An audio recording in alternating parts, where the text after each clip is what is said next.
नमस्कार दोस्तों, welcome to जोगटा academy. आज हम अपनी लीड सीरीज़ को कंटिन्यू करते हुए दिसंबर सेकेंड वीक के कुछ important current affair MCQs discuss करेंगे। आगे बढ़ने से पहले आप लोगों के लिए एक अनाउंसमेंट है। जोगटा एकेडमी शिमला ब्रांच 17 फरवरी को HPAS 2025-2026 के लिए एक फाउंडेशन बैच लॉन्च कर रही है। तो इंटरेस्टेड कैंडिडेट्स जो हैं वो दिए गए नंबर पर कांटेक्ट कर सकते हैं।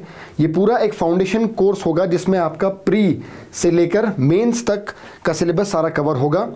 स्टडी मटेरियल जो है आपको प्रोवाइड किया जाएगा। आपकी जो क्लासेस हैं वो ऑफलाइन मोड में रहेंगी, ठीक है। तो बाकी इन्फॉर्मेशन के लिए आप दिए हुए नंबर पर कांटेक्ट कर सकते हैं।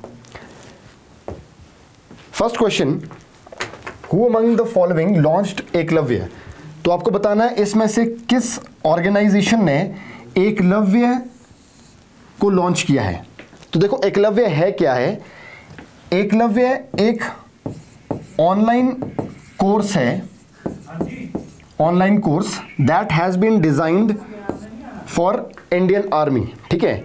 तो ये इंडियन आर्मी के लिए आपका डिजाइन किया गया है ऑनलाइन कोर्स। अब क्या होगा, देखो फिजिकल कोर्सेज से ये ऑनलाइन की तरफ जा रहे हैं बिकॉज जो डेकेड ऑफ ट्रांसफॉर्मेशन है, डेकेड ऑफ ट्रांसफॉर्मेशन वो डिक्लेयर किया गया है 2023 से 2032 तक, ठीक है, आर्मी द्वारा।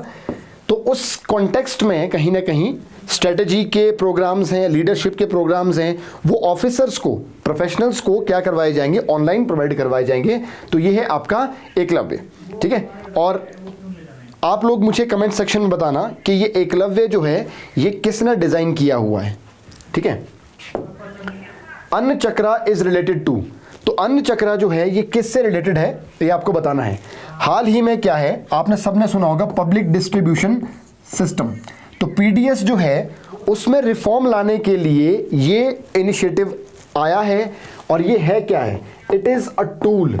ये एक ऐसा टूल है जिससे जो PDS में लॉजिस्टिक्स की प्रॉब्लम होती थी उसको सॉल्व किया जाएगा, रिजॉल्व किया जाएगा। तो मतलब ये है to streamline food supply chain. तो होता क्या है, सिंपल भाषा में अगर मैं आपको बताऊं कि जो सामान है, FCI क्या करता है, किसानों से सामान लेता है, उसके बाद उसको गोडाउन में भरता है, फिर उसके बाद वो आपका सामान कहीं और जाता है। तो ये ट्रांसपोर्टेशन है ना, और जो फूड सप्लाई चेन है, जो भी आपकी ट्रांसपोर्टेशन और फूड सप्लाई चेन है उसको जोड़ेगा और उनको शॉर्टेस्ट पॉसिबल रूट्स बताएगा।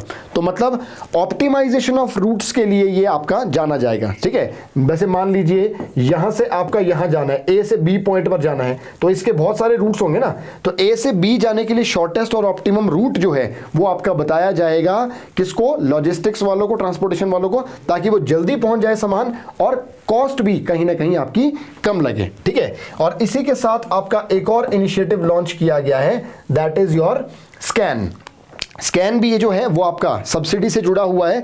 जो नेशनल फूड सिक्योरिटी एक्ट है उसकी सब्सिडी से ये जुड़ा हुआ इनिशिएटिव स्कैन, ये भी साथ में ही लॉन्च किया गया था।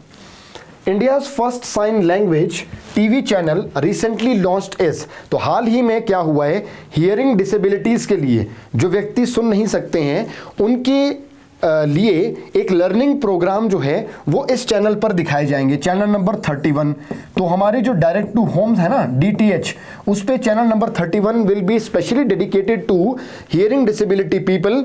और सिर्फ उन लोगों के लिए नहीं, मतलब अगर कोई आपका गाइडेंस चाहता है वो भी प्रोग्राम वहाँ पे होंगे, काउंसलिंग प्रोग्राम्स होंगे, टीचर ट्रेनिंग प्रोग्राम्स उसमें आएंगे। तो ये सारा ध्यान रखना, ये हियरिंग डिसेबिलिटीज के लिए, hearing person with hearing disability, उसके लिए आपका ये लॉन्च किया गया चैनल नंबर 31 DTH, ठीक है। ध्यान रखना, इंपॉर्टेंट कहीं ना कहीं ये आपका हो जाता है। Channel number 31 DTH hearing disability से ये जुड़ा हुआ है। Who among the following was appointed as 26th RBI governor? तो ये काफी न्यूज में था और काफी इंपॉर्टेंट अपॉइंटमेंट है, आप लोगों को पता भी होगा। संजय मल्होत्रा साहब को अभी क्या बनाया गया है, RBI गवर्नर बनाया गया है। तो RBI गवर्नर चुना कैसे जाता है, देखो पहले क्या होता है, 5 मेंबर की एक कमेटी होती है जिसमें हमारे कैबिनेट सेक्रेटरी होते हैं, highest IAS officer in India, और उनके अलावा जो हैं आपके आरबीआई के प्रेजेंट गवर्नर है वो होते हैं, उसके अलावा कुछ इंडिपेंडेंट मेंबर्स होते हैं, तो टोटल ऐसे 5 होते हैं। वो सूची फॉरवर्ड करते हैं किसको? अपॉइंटमेंट्स कमेटी को, जिसमें प्राइम मिनिस्टर और होम मिनिस्टर होते हैं। तो फिर ये मोहर लगाते हैं कि भाई किसको आपका बनाना है, ठीक है, किसको बनाना है। तो ऐसे करके अभी संजय मल्होत्रा साहब को बनाया गया है, और ध्यान रखना 3 साल का कार्यकाल इनका रहेगा। हो सकता है गवर्नमेंट आगे एक्सटेंड भी कर दे, वो गवर्नमेंट के हाथ में है, पर 3 साल का है। और ये सारी चीजें जो है ये आती हैं आरबीआई के 1934 के एक्ट से, आरबीआई एक्ट 1934। हाल ही में डब्ल्यूएचओ ने मलेरिया रिपोर्ट 2024 लॉन्च की है, तो उसके संदर्भ में आपको ये स्टेटमेंट्स बतानी है कि कौन सी ट्रू है। तो यहां पे ध्यान रखना कि भाई WHO African region accounted for 94% of global cases. तो मतलब क्या है कि जो भी आपके मलेरिया के केसेस हैं 94% जो है वो आपके क्या है, अफ्रीकन रीजन में है। ये स्टेटमेंट सही है, बाकी स्टेटमेंट सारी गलत है। अगर आप यहां पर 2023 कर दो ना, फिर ये सही हो जाएंगी सारी statement.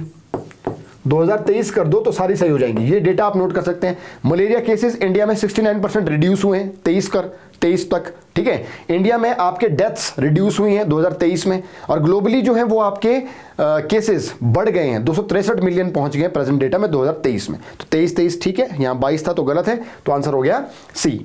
Who among the following became, which among the following state became first to implement government e-marketplace?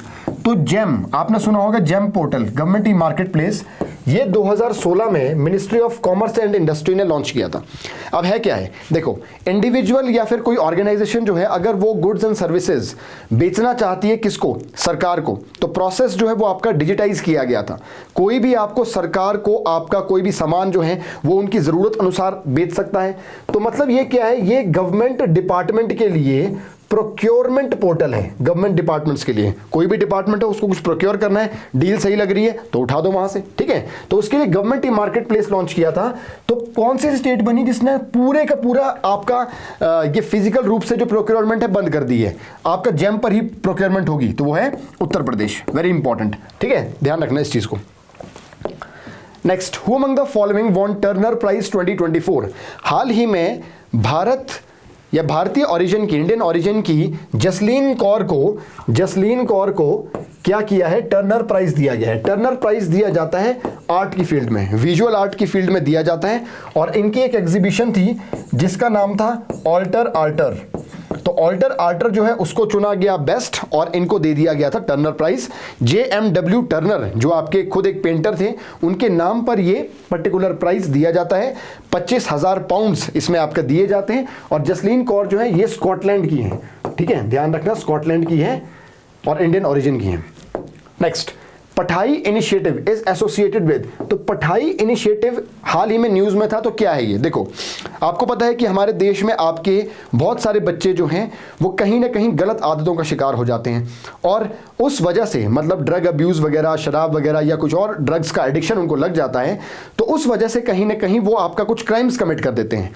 तो जो भी आपके फर्स्ट टाइम ऑफेंडर्स होंगे, बच्चे जो हैं फर्स्ट टाइम ऑफेंडर्स होंगे, उनको काउंसलिंग वगैरह, उनका रिहेबिलिटेशन करवाना, उनको काउंसलिंग देना, ये सारी चीजें जो है कहीं ना कहीं आपका ये इस पठाई इनिशिएटिव के तहत कराई जाएगी। तो ध्यान रखना, mental health counselling of drug addict children, तो बच्चों के लिए कहीं ना कहीं ये प्रोग्राम जो है चलाया गया है मिनिस्ट्री ऑफ सोशल एम्पावरमेंट द्वारा, ठीक है, ये चीज ध्यान रखना, इंपॉर्टेंट है पठाई initiative. Who among the following या which of the among the following panchayat of HP were selected for national panchayat awards? हाल ही में जो है नेशनल पंचायत अवार्ड्स आपके दिए गए 11 दिसंबर को। हालांकि ये 24 अप्रैल को दिए जाते हैं, लेकिन इस वर्ष इसका शेड्यूल रिस्केड्यूल कर दिया गया 11 दिसंबर के लिए। तो हिमाचल प्रदेश से 2 पंचायतें हैं, थानेदार पंचायत जो कि शिमला में पड़ती है, और दूसरी है सिकंदर पंचायत जो पड़ती है आपके हमीरपुर में। इन दोनों पंचायतों को अलग अलग कैटेगरी में अवार्ड्स दिए गए। थानेदार पंचायत को तो 2 अवार्ड्स मिले हैं, ठीक है, और सिकंदर को 1 अवार्ड मिला है। तो हुआ क्या है कि एक कैटेगरी में थानेदार पंचायत को दूसरा नंबर का, सेकंड, और एक में इसको प्लेस किया है 3rd पर, और जो सिकंदर है वो आपकी 2nd पर आई है किसी एक कैटेगरी में। तो टोटल फिर आपका पैसे मिलते हैं, ठीक है, जैसे आपका 2nd है तो 75 लाख मिलेंगे, 3rd है तो आपका 50 लाख मिलेंगे, ठीक है। तो इसको मिले हैं 75 लाख और इसको मिले हैं 1.25 करोड़। ठीक है, टोटल हो गया ना 75 और 50। तो ऐसे करके ध्यान रखना है आप लोगों ने। और नेशनल पंचायत अवार्ड इंपॉर्टेंट है। यहां पर एक इंपॉर्टेंट चीज बता दूं मैं आपको, ये अवार्ड्स कैसे ग्रुप किए जाते हैं। जो 17 सस्टेनेबल डेवलपमेंट गोल्स हैं, इनको लोकलाइज्ड आपका SDG में, लोकलाइज सस्टेनेबल डेवलपमेंट गोल्स में इनको डाल दिया जाता है, जो 9 हैं, 9 थीम्स पर बेस्ड हैं। उन 9 थीम्स के ऊपर, उन बेसिस पर कहीं ना कहीं इन अवार्ड्स को आंका जाता है। लगभग 45 एक पंचायतें हैं जिनको अभी अवार्ड दिए गए हैं।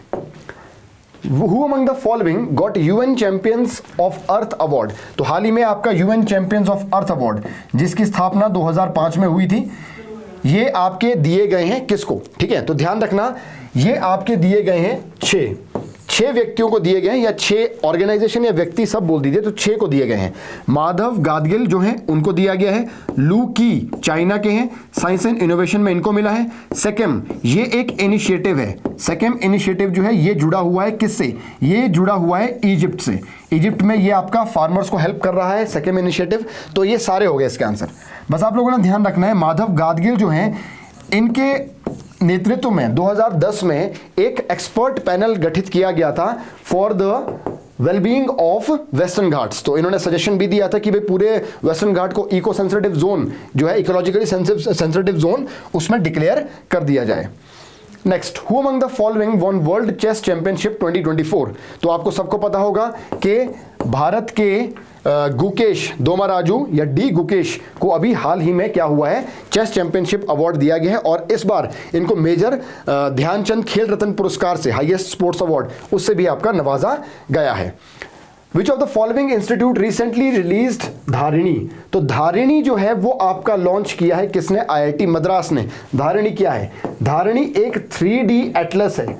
3D एटलस है आपका, 3D एटलस नहीं, 3D मैप है। ये 3D मैप जो है किसका है? ये है आपका फीटल ब्रेन का। तो मतलब जो बच्चा अभी पैदा नहीं हुआ है, गर्भ में है, उसके ब्रेन का 3D मैपिंग की जाएगी।